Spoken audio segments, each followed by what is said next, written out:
That gray paint-caked vise bolted to the corner of a workbench with a bent handle on it. A fellow up near Anamosa was dragging his out to the scrap trailer last fall. I gave him $20 so he wouldn't have to lift it twice, and it sold 3 weeks later for $340. But the money is not the part that stuck with me. He'd already replaced it with a new imported vise, and that new one stripped its screw before the snow melted. I'm Otis Granger. 40 years of barns, farm sales, and estate auctions, and I've hauled home more rusted iron than my wife will admit to. Today it's 10 old handyman tools that are probably sitting in your shop right now, and I'm not going to sell you on how old they are. I'm going to show you the job where the modern tool you replaced them with quits on you, and how the old one finishes it anyway. Before we go further, drop a comment and tell me what town you're watching from. I read every single one, and stay with me to number 3 because it's the plainest looking thing on this whole list, and it's the one I'd grab first if the shop caught fire. Now let me be straight with you first. Most old hand tools are $10 tools. Stamped pliers, hardware store hammers from the 70s, screwdrivers with mushroom tips. Out of a full chest at a farm sale, I might find 1 or 2 things worth real money, and the rest goes in the bucket. So don't go telling your wife the garage is a retirement account. But here's the mechanism, and it's a real one. Before the war, American tool steel was drop forged and then machined by people who expected the tool to outlive them.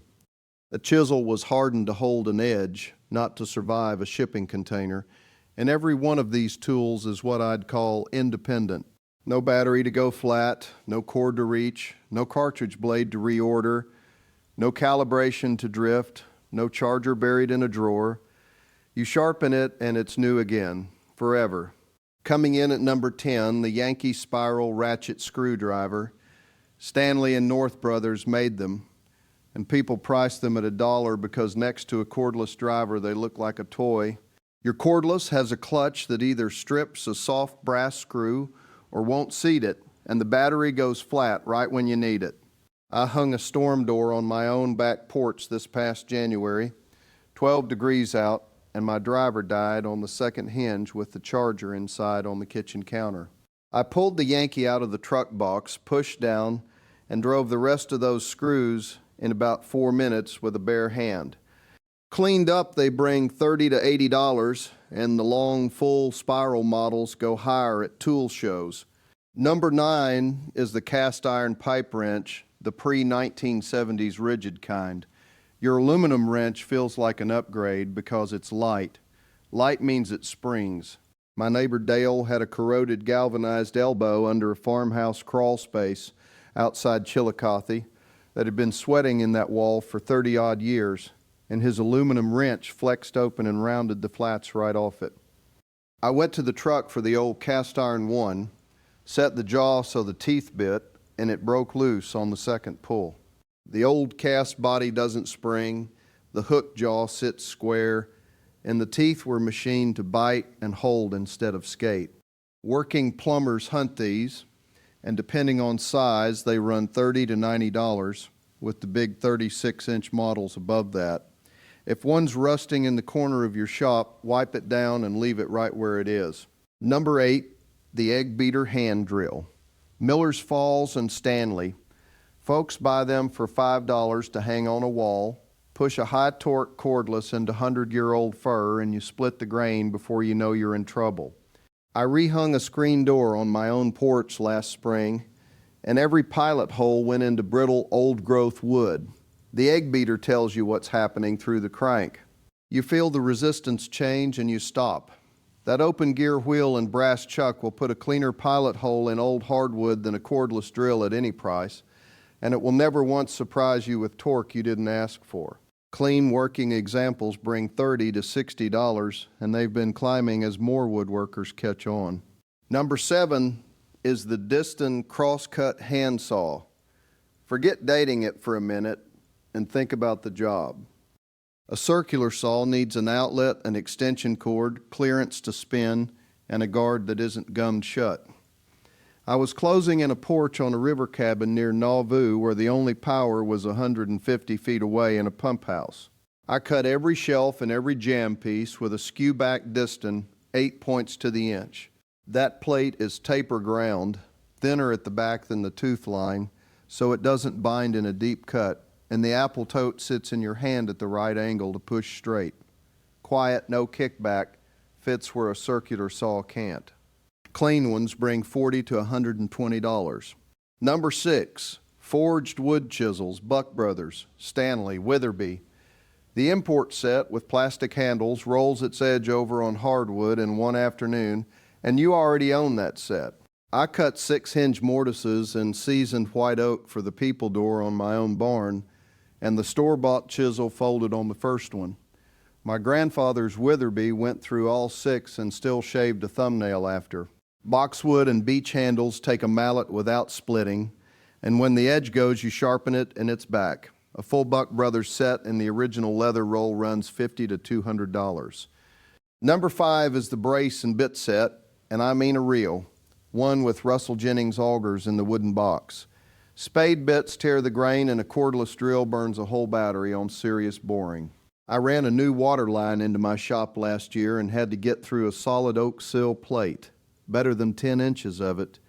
That lead screw on a Jennings auger pulls itself through, and all your arm does is turn slow and steady. No stalling, no smoking, no waiting on a charger.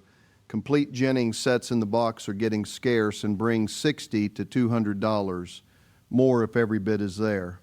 Quick word before we get to the last 4, because these top ones are the ones I'd fight you for. If you're getting something out of this, hit subscribe. I put out a new one of these every week, and it costs you nothing but a click. Number 4, the Stanley block plane. The 9.5 and the low angle 60.5. People let them go for $8 because they think it's a trim tool.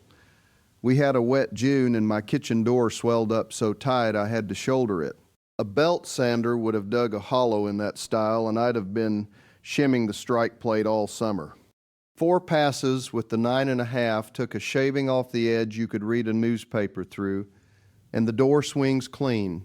No cord, no noise, no replacement blade cartridge, and that iron resharpens for the rest of your life.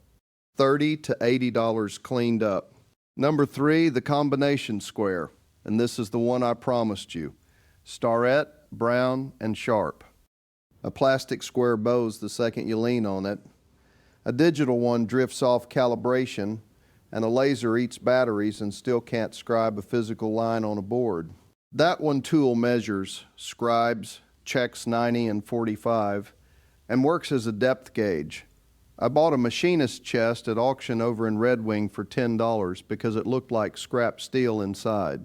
The 12-inch starrette in the bottom drawer was dead accurate against my straight edge, and it sold for $140. Good ones run $60 to $200, and complete brown and sharp sets bring more. Number 2 brings us back to that vise, Machinist vises and blacksmith leg vises. Wilton Bullet, Parker, Columbian. Folks sell them by the pound because they're heavy and in the way. A clamp spits out curved stock, and a cheap vise strips its screw the first time you really lean on it. I straightened a bent hitch pin in my leg vise in March, hammering on it hard, and a leg vise takes that because the leg carries the blow straight into the floor instead of into the screw. Acme threads, cast iron body, serrated pipe jaws, working examples bring $100 to $400 and up with size. Don't take 10. And number 1 is the oil stone sharpening kit. Norton bench stones, an India stone, an Arkansas finishing stone, a leather strop, and a can of honing oil. Here's why it's first. Every single tool I just named will go dull. When that happens, you either throw it out and buy a disposable replacement, or you spend 20 minutes and it's brand new. I had a chisel sitting in a drawer for 2 years that I'd written off as ruined.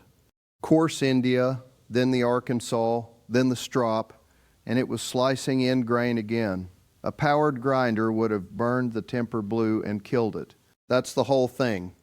Number 1 is the tool that brings the other 9 back to life. Now the honest part. A cracked casting or a deeply pitted plane cheek is a parts tool, not a find. A saw plate with a kink or a wave in it is scrap, though the handle and medallion are still worth saving. A chisel that somebody ground blue on a bench grinder has lost its temper and it will never hold an edge again. A vise with a cracked jaw is a doorstop, and please do not take a wire wheel to any of it. That soft, dark patina is the proof it's original, and scrubbing it off costs you half the value and buys you nothing. Here's the part that gets under my skin. The whole disposable tool business depends on you not knowing the old one still works. If you believed a 70-year-old screwdriver could outdrive a cordless in the cold, you'd stop buying a new one every 3 years. So the old tools get called antiques and hung on a restaurant wall, and the working ones get sold by the pound. Value hides in plain sight, not behind glass in some museum, but in the coffee can on your shelf and the wooden box under the bench. Go out to your shop tonight and pick up the things you stopped using and ask yourself which of them ever needed a battery. Drop a comment and tell me which one of these 10 you already own and which one you let go before you knew what it was. I answer every single one. Next week, old workshop and shop tools that people are overpaying right now to replace